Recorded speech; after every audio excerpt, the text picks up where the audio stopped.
بسم الله الرحمن الرحيم. السلام عليكم ورحمة الله وبركاته. إن الحمد لله نحمده ونستعينه ونستغفره ونعوذ بالله من شرور أنفسنا ومن سيئات أعمالنا. من يهده الله فلا مضل له ومن يضلل فلا هادي له. وأشهد أن لا إله إلا الله وحده لا شريك له وأشهد أن محمدا عبده ورسوله. يا أيها الذين آمنوا اتقوا الله حق تقاته ولا تموتن إلا وأنتم مسلمون. يا أيها الناس اتقوا ربكم الذي خلقكم من نفس واحدة خلق منها زوجها وبث منهما رجالا كثيرا ونساء. واتقوا الله الذي تساءلون به والأرحام إن الله كان عليكم رقيبا. يا أيها الذين آمنوا اتقوا الله وقولوا قولا سديدا يصلح لكم أعمالكم ويغفر لكم ذنوبكم ومن يطع الله ورسوله فقد فاز فوزا عظيما. أما بعد فإن أصدق الحديث كتاب الله وخير الهدي هدي محمد صلى الله عليه وسلم وشر الأمور محدثاتها وكل محدثة بدعة وكل بدعة ضلالة وكل ضلالة في النار. Kita panjatkan puji syukur kepada Allah Subhanahu wa taala. Pada malam hari ini kita masih kembali diberi kekuatan, kesehatan, hidayah dan taufik dari Allah Jalla wa Ala, sehingga kita bisa kembali menghadiri pengajian rutin tafsir kita ini. Kita berharap semoga Allah Tabaraka wa Ta'ala berkenan untuk melimpahkan kepada kita semua ilmu yang bermanfaat, sehingga bisa kita amalkan sebagai bekal untuk menghadap kepada Allah Jalla wa Ala. Amin ya rabbal alamin. Salawat dan salam semoga selalu tersanjungkan ke Nabi besar kita Muhammad sallallahu alaihi wasallam, kepada para sahabatnya, keluarganya dan umatnya yang setia mengikuti tuntunannya hingga akhir nanti. Kaum muslimin dan kaum muslimat yang kami hormati, pertama, sebelum kita memasuki pengajian rutin kita ini dalam rangka mengamalkan firman Allah Subhanahu wa taala, wa amma bi ni'mati rabbika fahaddits. Andaikan kamu mendapat nikmat, maka ceritalah kepada orang lain. Kalau dapat nikmat, cerita. Bukan kalau pas lagi ditimpa musibah. Kebanyakan orang pas lagi ditimpa musibah ngomong ke sana kemari, ngutang ke sana kemari, pas giliran dapat rezeki nomplok apa? Diam 1000 kata. Ini keliru. Yang benar kalau dapat nikmat minimal cerita. Maksimal apa? Bagi-bagi. Maksimal bagi-bagi. Alhamdulillah pada malam Sabtu kemarin Allah Subhanahu wa taala berkenan untuk mengaruniai kami putra yang ketiga. Putra laki-laki. Anak pertama laki-laki, anak kedua laki-laki, anak ketiga laki-laki. Akan saya namakan Anjasyah. Anjasyah itu adalah nama salah seorang dari sahabat Nabi sallallahu alaihi wasallam. Anjasyah, bukan Anjasmoro. Anjasyah itu nama salah seorang sahabat Nabi sallallahu alaihi wasallam. Saya berharap juga anak tersebut menjadi anak yang soleh, bisa bermanfaat untuk umat dan untuk negara, serta ibunya bisa segera dikaruniai kesehatan. Amin ya rabbal alamin. Kaum muslimin dan kaum muslimat yang kami hormati, setelah kita berpanjang lebar membahas tentang muqaddimah sebelum masuk ilmu tafsir, ada berapa muqaddimah kita bahas kemarin? Saking akeh jadi kelalen. Berapa? 3 muqaddimah. Muqaddimah yang pertama apa? Hah? Apa muqaddimah yang pertama? Loh, pengajian tafsir di Masjid Agung itu ada eptanasnya loh. Dikira nggak ada ujiannya apa? Mukadimah yang pertama apa? Apa? Kurang keras lah. Keutamaan membaca Al-Quran. Bagus. Ini mukadimah yang pertama. Keutamaan membaca Al-Quran, dan kita sudah sampaikan beberapa keutamaan membaca Al-Quran. Mukadimah yang kedua. Mengapa kita harus memahami Al-Quran? Dan kita sudah sampaikan 3 sebab kenapa kita harus memahami Al-Quran. Bukan hanya semata membaca tanpa memahami maknanya. Mukaddimah yang ketiga, kaidah-kaidah penting dalam ilmu tafsir. Dan kita sudah sampaikan 2 kaidah penting. Yang pertama adalah apa? Sebaik-baik metode tafsir adalah tafsir Al-Quran dengan Al-Quran, kemudian Al-Quran dengan hadis Nabi SAW, kemudian Al-Quran dengan perkataan sahabat dan perkataan siapa? Tabi'in. Kaidah yang kedua apa? Ini yang paling great ini, kalau lupa kebangetan. Tafsir dengan akal boleh seandainya memenuhi syarat-syaratnya, dan sudah kita bahas syarat-syaratnya pada pengajian yang telah lalu. Setelah kita berpanjang lebar memasuki mukaddimah tersebut, maka mulai malam hari ini kita akan memasuki tafsir Al-Quran, insyaallah. Lazimnya orang mau membaca Al-Quran itu membaca apa dulu? Sebelum bismillah, a'udzu billahi minasyaitonir rajim. Maka malam hari ini kita akan membahas tentang tafsir isti'adzah. Sebelum kita memasuki tafsir isti'adzah, kita perlu tahu kenapa kita membaca isti'adzah sebelum membaca Al-Quran. Kenapa?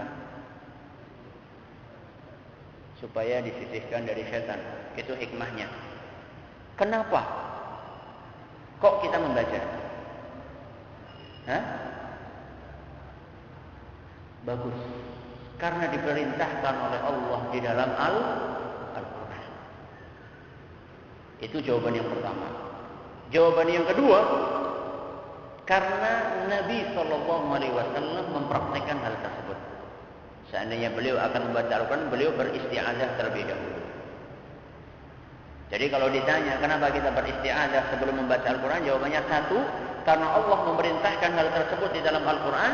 Jawaban yang kedua, karena Nabi SAW mempraktekkan hal tersebut sebelum beliau membaca Al-Quran. Perintah Allah Subhanahu wa taala disebutkan di dalam Al-Quran surat An-Nahl ayat 98. Di dalam Al-Quran surat An-Nahl ayat 98 Allah Subhanahu wa taala berfirman, "Fa idza qara'tal Qur'ana fasta'id billahi minasyaitonir rajim." Yang artinya, seandainya engkau ingin membaca Al-Quran, maka beristi'adzahlah. Mohonlah perlindungan kepada Allah dari godaan setan yang terkutuk. Ini jawaban yang pertama. Jadi kita membaca isti'adzah sebelum membaca Al-Quran karena Allah memerintahkan dalam Al-Quran surat An-Nahl ayat 98. Jawaban yang kedua adalah karena Rasulullah SAW mempraktikannya dalam keseharian beliau ketika beliau akan membaca Al-Quran. Di antara praktek tersebut, apa yang diriwayatkan oleh Abu Sa'id Al-Khudri radhiyallahu anhu dalam suatu hadis yang diriwayatkan oleh Imam Abu Dawud dan sanadnya dinilai sahih atau hasan oleh Syekh Al-Albani. Kata Abu Sa'id Al-Khudri, "Kana Rasulullah sallallahu alaihi wasallam idza qama min al-lail." Rasulullah sallallahu alaihi wasallam seandainya beliau salat malam, Setelah beliau bertakbir, beliau membaca doa iftitah, lalu beliau beristi'adzah, baru kemudian memulai baca apa? Al-Quran. Jadi setelah iftitah, isti'adzah, baru apa? Baca Al-Quran. Dan masih banyak hadis-hadis lain yang menceritakan tentang sifat salat Nabi sallallahu alaihi wasallam, di mana beliau setiap akan membaca Al-Quran, beliau mendahuluinya dengan isti'adzah atau mengucapkan a'udzubillahi minasyaitonir rajim. Jadi isti'adzah diperintahkan sebelum kita membaca Al-Quran. Setelah kita mengetahui bahwasanya isti'adzah diperintahkan sebelum kita membaca Al-Quran, timbul pertanyaan, apa hukumnya? Wajib atau sunnah? Kita membahas hukum wajib atau sunnah, itu bukan dalam rangka untuk kalau sunnah kemudian kita remehkan, tidak.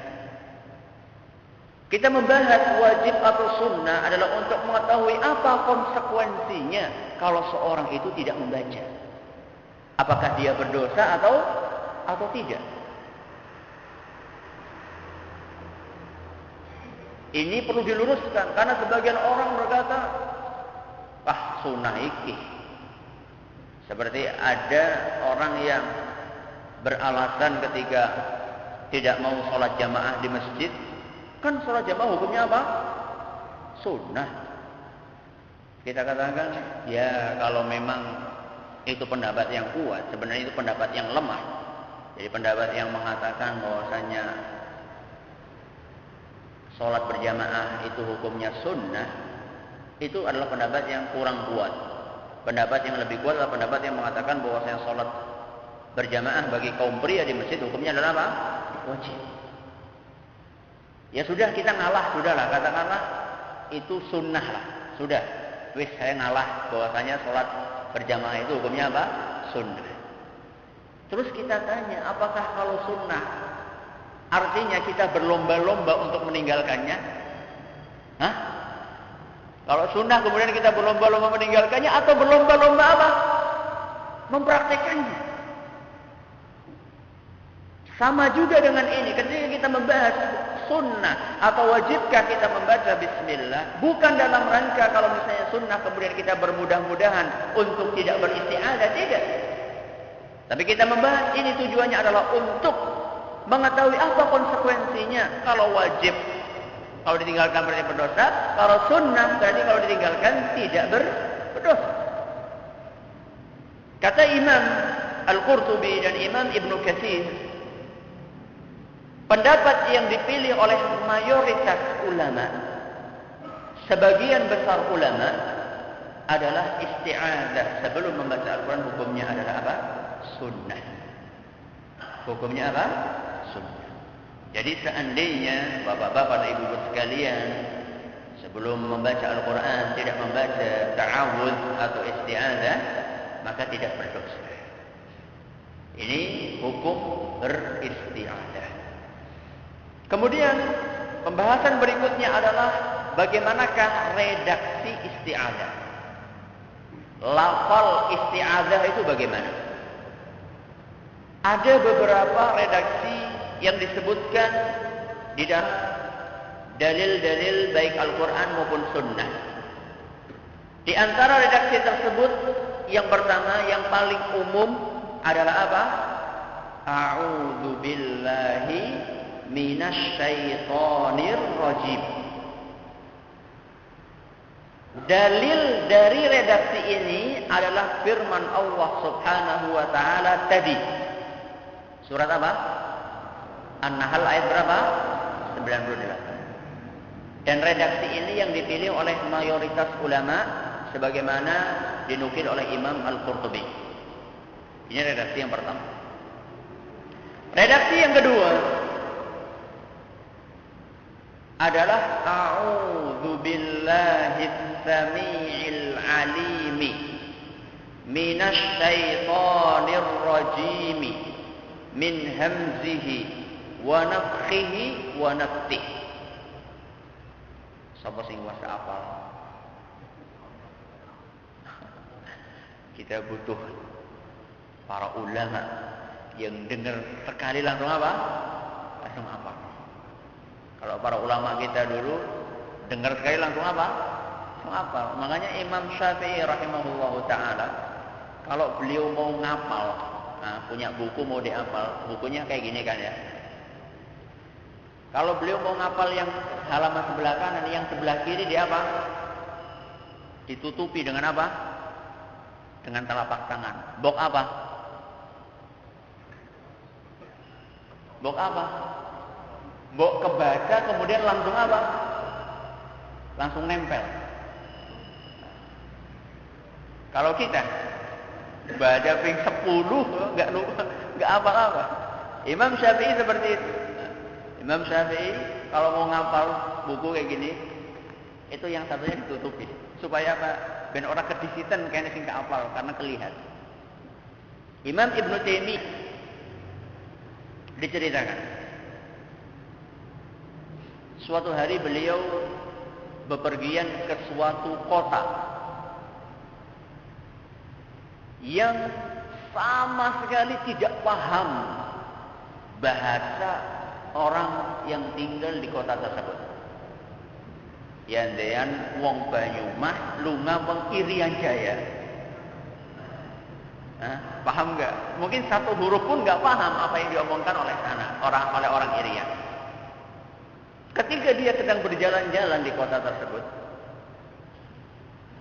dia tidak sengaja menemukan dua orang yang sedang cekcok. Ramai cekcok dua orang itu. Kebetulan yang ada di situ cuma dua orang tersebut dan Ibnu Taimiyah. Yang dia sama sekali nggak paham apa yang sedang yang sedang dicekcokkan oleh dua orang tersebut. Karena percekcokan itu tidak selesai, akhirnya dua orang itu ngadu pergi ke pengadilan. Pergi ke mana? Pengadilan. Ketika sampai di pengadilan, dua orang itu sama-sama ngaku benar. Si A ngaku benar, si B ngaku benar. Akhirnya kata Pak Hakim, saya butuh saksi yang menyaksikan perdebatan kalian berdua dari awal sampai akhir, supaya saya tahu mana yang benar, mana yang salah. Coba cari saksi. Dua orang tadi berkata, wahai Pak Hakim, tidak ada yang hadir, yang menghadiri atau yang melihat percekcokan kami kecuali satu orang. Itu pun bukan penduduk asli negeri ini. Gak ada gunanya. Kalaupun dia hadir, dia gak paham apa yang sedang kita cekcokkan.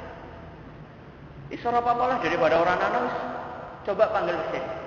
Ternyata dari itu siapa? Ibnu Taimiyah. Akhirnya betul dipanggil. Kebetulan hakimnya ini bisa bahasa Arab, sehingga bisa komunikasi sama siapa? Sama Ibnu Taimiyah. Ditanya Ibnu Taimiyah, kamu hadir cekcok itu? Iya. Kamu paham? Sama sekali nggak paham apa yang mereka omongkan. Waduh, saya butuh saksi untuk mengetahui siapa di antara dua orang ini yang sedang apa? Siapa yang benar, siapa yang salah? Kata Ibnu Taimiyah, ya gimana lagi, saya nggak paham. Tapi maaf Pak Hakim, saya meskipun nggak paham, tapi saya insya Allah bisa mengulang kembali percekcokan obrolan antara dua orang ini dari awal sampai akhir. Meskipun saya nggak paham. Oh, temenan? Iya, saya bisa. Akhirnya betul. Dari awal sampai akhir, A ngomong ini, B ngomong ini, A ngomong ini, B balas kayak gini. Dari awal sampai akhir. Padahal dia nggak paham. Tapi begitulah otak para ulama kita. Kenapa? Karena otaknya encer, mereka rajin ibadah, jarang maksiat, nggak kayak kita. Banyak maksiatnya, makanya dengar sekali, bahkan dengar berkali-kali nggak ingat-ingat. Coba siapa yang tadi ingat? Mungkin ada Ibnu Taimiyah baru di sini mungkin. Hah? A'udzu billahi as-sami'il 'alim minasy syaithanir rajim min hamzihi wa nafthihi wa nafthihi. Hadis riwayat Abu Dawud dan sanadnya dinilai hasan oleh Al-Albani. Pembahasan berikutnya adalah apakah isti'adzah itu termasuk bagian dari Al-Quran atau tidak? Tadi sudah dijelaskan kalau mau baca Al-Quran kita diperintahkan untuk membaca isti'adzah. Timbul pertanyaan, apakah isti'adzah itu termasuk bagian dari Al-Quran atau salah satu ayat dari Al-Quran atau tidak? Ada yang tahu? Bagian atau bukan? Iya atau bukan? Iya. Iya. Gak ada yang bukan ini. Satu kata ini, nggak ada perbedaan pendapat di antara para ulama di Masjid Agung ini. Jawabannya, para ulama telah berijma', bersepakat bahwasanya isti'adzah bukan bagian dari Al-Quran. Ayo. Jadi nggak ada perbedaan pendapat di antara ulama. Inilah pentingnya ngaji. Makanya kita harus ngaji supaya kita tahu mana yang ulama bersepakat, mana yang berselisih. Kalau misalnya ulama berselisih dalam masalah ini, mungkin saya masih bisa tolerir. Tadi jamaah yang mengatakan ini adalah apa? Bagian dari Al-Quran. Para ulama telah berijma' bahwasanya isti'adzah itu bukan bagian dari Al-Quran atau bukan ayat dari Al-Quran. A'udzu billahi minasyaitonir rajim itu bukan bagian dari Al-Quran. Ijma' tadi dinukil oleh Imam Al-Qurtubi dalam tafsirnya.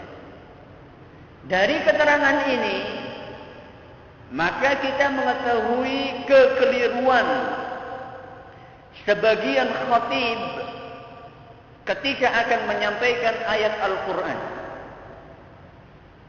Banyak di antara mereka yang berkata, Allah Subhanahu wa ta'ala berfirman di dalam Al-Quran, A'udzu billahi minasy syaithanir rajim. Bismillahirrahmanirrahim. Kemudian baca apa? Ayat. Jadi yang seperti ini keliru. Jadi kalau misalnya ada khatib mengatakan Allah Subhanahu wa ta'ala berfirman di dalam Al-Quran, A'udzu billahi minasy syaithanir rajim. Bismillahirrahmanirrahim. Apa misalnya, ya ayyuhalladzina amanu qu anfusakum wa ahlikum nara. Yang seperti ini keliru. Kenapa? Karena isti'adzah itu bukan bagian dari Al-Quran. Jadi kalau misalnya dikatakan Allah Subhanahu wa ta'ala berfirman, A'udzu billahi minasy syaithanir rajim, itu mengesankan bahwasanya A'udzu billahi minasy syaithanir rajim itu bagian dari apa? Firman Allah. Dan itu bukan bagian dari firman Allah. Dari maknanya saja sudah enggak pas. Coba yang maknanya ya. Allah Subhanahu wa ta'ala berfirman, aku berlindung kepada Allah dari godaan setan yang terkutuk. Allah berfirman, aku berlindung kepada Allah dari godaan setan yang terkutuk. Berarti Allah berlindung kepada siapa? Allah. Dari maknanya saja sudah enggak pas. Jadi inilah gunanya ya kita mengetahui apakah salah satu gunanya kita mengetahui apakah isti'adzah itu termasuk bagian dari Al-Quran atau bukan. Ya terus bagaimana? Ya tinggal misalnya a'udzubillahi minasyaitonir rajim. Allah Subhanahu wa ta'ala berfirman dalam Al-Quran, langsung apa? Ya ayyuhalladzina amanu qu anfusakum wa ahlikum nara. Kalau misalnya di awal surah, maka dimulai dengan apa? Bismillahirrahmanirrahim. Misalnya apa? Alhamdulillahirabbil alamin. Pembahasan berikutnya adalah momen apa sajakah yang kita diperintahkan untuk membaca isti'adzah. Momen apa saja yang kita diperintahkan untuk beristi'adzah. Tadi sudah kita bahas sebelum membaca apa? Al-Quran. Ternyata ada momen-momen lain yang di dalam agama kita diperintahkan untuk membaca isti'adzah. Saya bawakan 4 dan masih ada momen yang lainnya. Ini sekedar contoh saja. Yang pertama, ketika seseorang dilanda amarah, alias ketika orang sedang marah. Ini momen yang pertama. Jadi ketika kita sedang marah, kita disunnahkan untuk membaca apa? A'udzubillahi minasyaitonir rajim. Dalilnya apa? Dalilnya adalah suatu hadis yang diriwayatkan oleh Imam Bukhari dan Muslim. Salah seorang sahabat Nabi yang bernama Sulaiman bin Surad bercerita, istabba rajulani 'inda an-nabiy sallallahu alaihi wasallam. Pada suatu hari ada 2 orang yang bertikai dan bertengkar di hadapan Nabi sallallahu alaihi wasallam.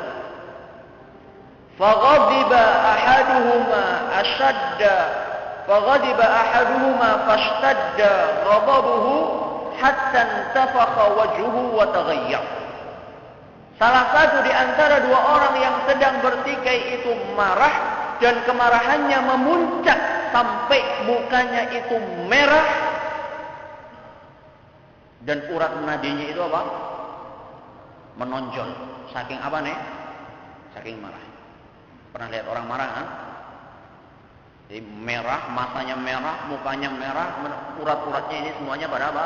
Pada menonjol. Faqala Nabi sallallahu alaihi wasallam, ketika melihat itu Rasulullah sallallahu alaihi wasallam pun bersabda, "Inni la a'lamu kalimatan law qalaha la dhahaba 'anhu alladhi yajid." Kata Nabi sallallahu, saya tahu suatu kalimat, andaikan orang tadi yang sedang marah itu membaca kalimat tersebut, maka kemarahannya akan apa? Akan hilang. Dalam riwayat lain Nabi mengatakan, "A'udzubillahi minasyaitonir rajim." Fantalaqa ilaihi ar-rajulu fa akhbarahu biqauli an-nabi sallallahu alaihi wasallam wa qala, "Ta'awwadz billahi minasyaiton." Salah seorang yang hadir di situ begitu mendengar apa yang disabdakan oleh Nabi sallallahu alaihi wasallam, segera mendatangi orang yang mukanya sedang merah tadi dan mengatakan atau memberitahukan kepada dia apa yang diucapkan oleh Nabi sallallahu alaihi wasallam, sembari dia berkata, "Beristi'adzahlah kamu." Ketika mendengar orang tadi yang datang lagi merah-merah, mukanya lagi merah-merahnya, tahu ada orang datang, ta'awud. Kalau istilah kita nyebut gitu. Nah, begitu mendengar orang seperti itu, dia enggak jawab, tidak membalas atau tidak mempraktekkan a'udzubillahi minasyaitonir rajim, malah dia berkata, "Atarabi ba'sun amajnunun ana?" Emang kamu pikir saya sedang sakit? Emang kamu pikir saya sedang gila? Pergi sana. Ini berarti kemarahannya sudah apa? Sudah memuncak. Jadi andaikan orang tadi begitu dikabari bahwa saya Nabi SAW menasihati supaya mengucapkan a'udzubillahi minasyaitonir rajim, langsung dipraktekkan, niscaya rasa amarah itu langsung apa? Langsung hilang. Tapi sayangnya orang tadi sedang apa? Sedang kalap, sehingga malah apa? Dari ninyong miring apa? Lunga mana? Kira-kira seperti ini. Kenapa kok kita lagi marah diperintahkan untuk beristi'adzah? Karena marah itu dari mana? Karena marah itu sumbernya dari setan. Makanya kita memohon perlindungan kepada Allah dari apa? Dari godaan setan. Yang pertama. Yang kedua. Momen yang kedua adalah di saat kita menempati suatu tempat.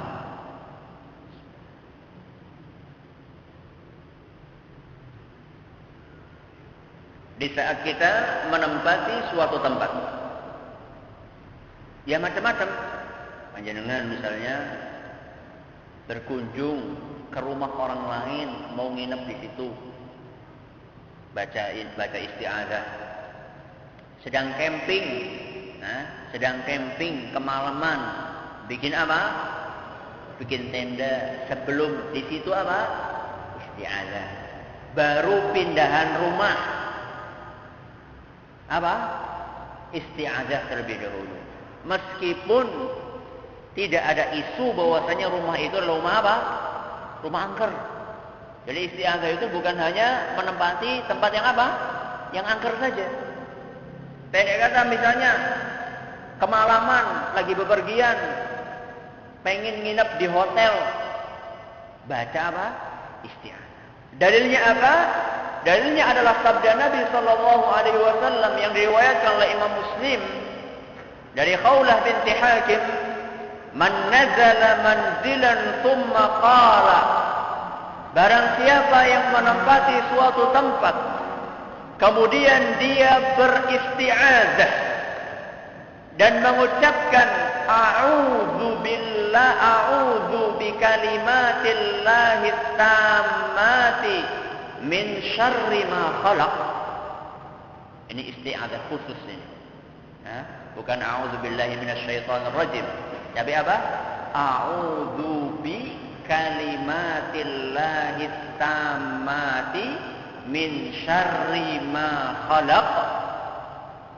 Barang siapa yang mengucapkan ini, lam yadurruhu syai'un hatta yartahila min manzilihi dzalik.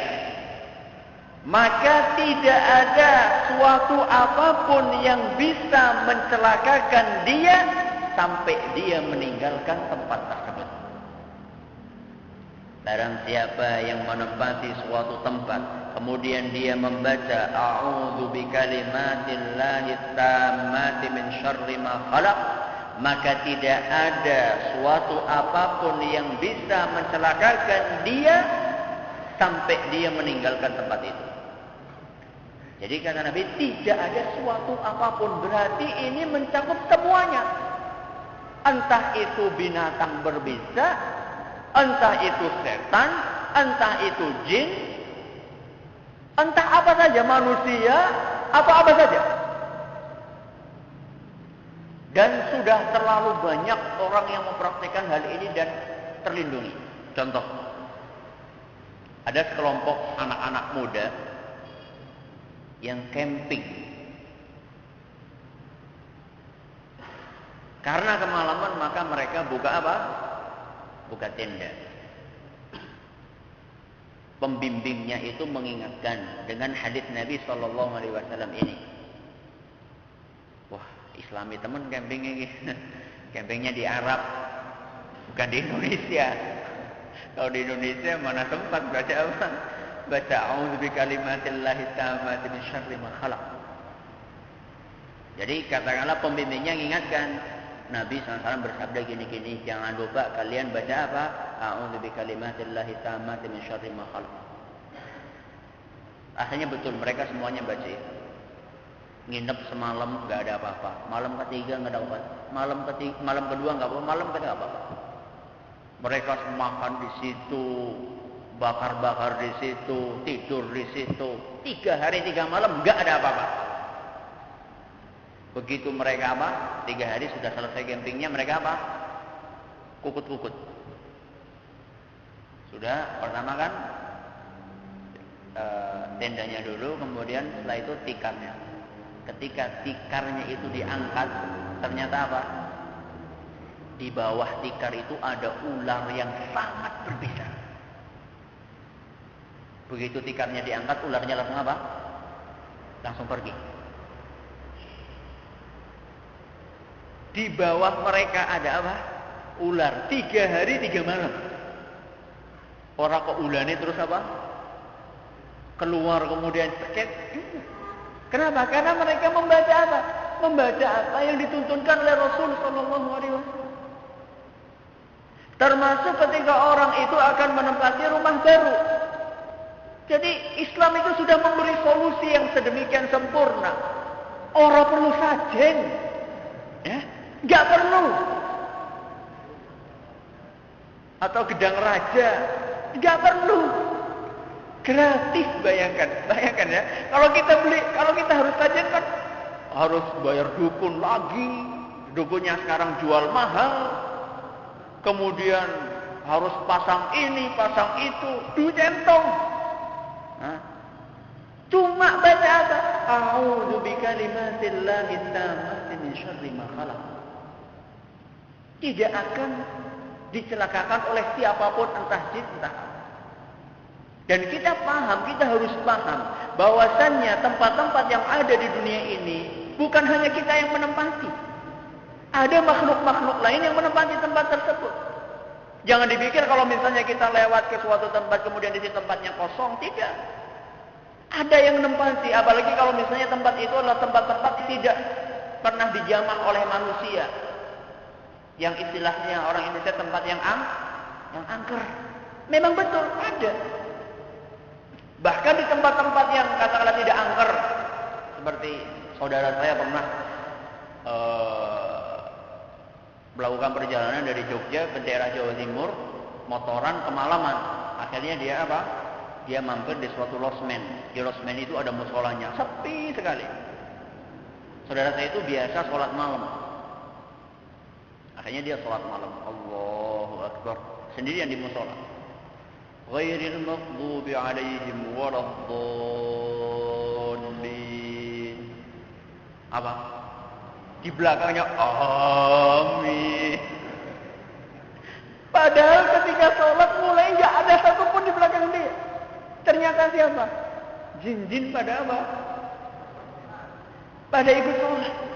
Nah kalau dia nggak baca a'udzu bikalimatillahi tammati min syarri ma khalaq. Kalau yang datang itu bukan jin yang mau sholat, gimana? Orang kita, jin yang mau sholat saja ikut amin, hati kita sudah apa? Sudah mau rontok. Jadi kita harus paham bahwasanya kita itu hidup di tempat di dunia ini bukan hanya sendirian. Ada apa? Ada makhluk-makhluk lain yang itu belum tentu mereka itu berniat baik dengan kita. Apa tadi bacaannya? A'udzu bikalimatillahi tammati min syarri ma khalaq. Yang ketiga, saat mendapat gangguan ketika sholat. Saat mendapat gangguan ketika sholat. Kalau kita susah khusyuk ketika sholat, solusinya adalah beristi'adzah. Kata Rasul sallallahu alaihi wasallam dalam satu hadis yang diriwayatkan oleh Imam Muslim dari Abu Al-Ala, kata Abu Al-Ala, suatu hari Utsman bin Abil As mendatangi Rasulullah sallallahu alaihi wasallam dan mengadu, "Wahai Rasul, sesungguhnya setan telah mengganggu saya ketika sholat sehingga saya tidak bisa khusyuk." Maka Nabi sallallahu alaihi wasallam menjawab, "Dzaka syaitanun yuqalu lahu khanzab." Itu adalah setan yang dinamakan khanzab. Setan jenenge apa? Khanzab. Fa idza ahsassahu fata'awwadz billahi minhu watfil ala yasarika thalathan. Seandainya engkau merasa setan itu mulai datang, ucapkanlah atau beristi'adzahlah kepada Allah, kemudian meludahlah ke sebelah kiri 3 kali. Kata Utsman, setelah saya mendapatkan resep itu, begitu saya sholat dan setan itu datang, saya langsung praktekkan dan setelah itu setan tidak lagi bisa mengganggu saya. Jadi a'udzubillahi minasyaitonirrajim, kemudian meludah berapa kali? 3 kali. Meludah di sini harus saya jelaskan. Untuk 3 kali enggak, itu bisa dikeprui orang satu masjid nanti. Yang dimaksud dengan meludah di sini itu adalah mengeluarkan angin dengan sedikit air ludah. Nah, jadi bukan dikumpulkan ludahnya kemudian diludahkan, tidak, tapi menghembus ke kiri 3 kali sambil apa? Sambil ada sedikit saja, sedikit dari air. Jadi Jadi seperti itu caranya. Bukan apa? Bukan cuk, bukan. Ini 3 kali. Maka bagi teman-teman atau jamaah pengajian sekalian yang merasa susah untuk khusyuk dalam sholat, barangkali hal ini bisa apa? Bisa membantu. Kalau misalnya lagi sholat kok mikirnya apa? Mikirnya misalnya iwak asin lagi dipek. Itu langsung apa? Langsung a'udzubillahi minasyaitonirrajim. Kemudian apa? Seperti tadi ke sebelah kiri berapa kali? 3 kali. Yang keempat, yang terakhir adalah membacanya di sore hari. Membacanya di sore hari. Ini termasuk zikir sore. Kata Rasul sallallahu alaihi wasallam, "Man qala idza amsa 3 marrat." Barang siapa yang ketika sore harinya dia beristi'azah 3 kali, membaca a'udzu bikalimatillahi tammati min syarri ma khalaq. Bacanya sama kayak tadi ya. Berapa kali? 3 kali. Lam tadurruhu humatun tilkal lailah. Maka orang tersebut tidak akan ada satu bisa pun bisa yang akan mencelakakan dia pada malam itu. Bisa, atau bisa kan? Hewan berbisa, bisa. Tidak ada bisa apapun yang akan mencelakakan dia pada malam hari itu. Kata Abu Hurairah yang meriwayatkan hadis ini, keluarga kami, yaitu keluarganya Abu Hurairah, diajarkan untuk mempraktekkan hal ini. Suatu ketika ada anak kami, anak perempuannya Abu Hurairah, yang tersengat binatang berbisa. Tapi kebetulan sore harinya dia sudah membaca apa? A'udzu bikalimatillahi tammati min syarri ma khalaq berapa kali? 3. Maka kata Abu Hurairah, sama sekali tidak ada bekas dari sengatan binatang berbisa itu di tubuh anak perempuan saya. Nah, ini terutama anak-anak ini ya, sing wengi-wengi senengnya apa? Dolan. Hah? Itu dibekali itu. Nah, itu dibekali jimat. Nah, dibekali apa? A'udzu bikalimatillahi tammati min syarri ma khalaq berapa kali? Termasuk bapak-bapak juga sing wengi-wengi mengsawah. Ya, yang malam-malam ke sawah. Pengennya golek tikus malah dicokot apa? Cokot ular. Nah, maka bacalah a'udzu bikalimatillahi tammati min syarri ma khalaq 3 kali. Mungkin sampai di sini pengajian kita pada kesempatan kali ini. Enggak tahu masih ada waktu. Ada 2 menit. Silakan, ada yang mau tanya?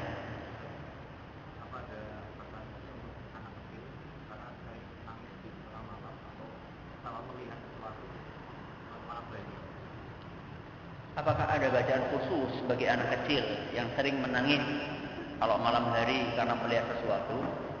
Anak kecil yang belum bisa membaca sendiri, katakanlah bayi, itu zikir sorenya adalah yang menzikiri itu adalah orang tuanya.